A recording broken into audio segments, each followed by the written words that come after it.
Dekabr эгер эсиңерде болсо 1993 жылдын 27 декабрында чыккан жаңы жылдык саныбызда биз бир-эки анекдотту силерге тартуу кылган элек.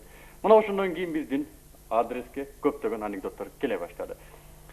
Ошонун натыйжасында биздин чыгармачылык топто төмөнкүдөй бир идея пайда болду. Мындан ары Жалаң сулдар жана мен телевикторинасынын ар бир чыгарылышында албетте силерден келген анекдоттордун ичинен эң сонун деп табылган анекдотту постановка кылып, силерге тартуулап, өз алдынча бир конкурс жарыяласак деген максат пайда болду. Кандай деп ойлойсуңар? Күлгүбүз келеби? Келгиле күлөлү. Күлгөндөн башка бизде эч нерсе калбаганга окшойт.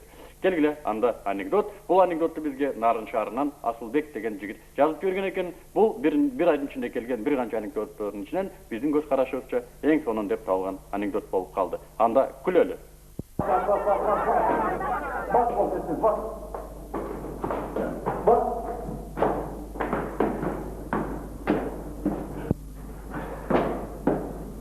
Ya koydukça bilirsin. Koydukça bilirsin ayet olan ne?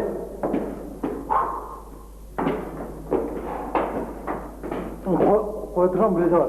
Söz var. Koydukça mı? Koydukça. Ya koydukça de. Siz yazın.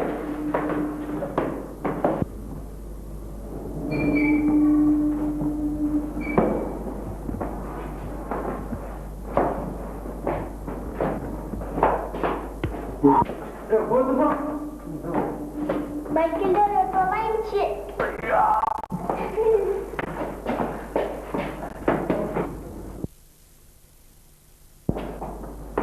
Koy fırına 15. tane dolduralım. Bak. Çikolata yine dedim bak. Bak öyle. Bakın bir al.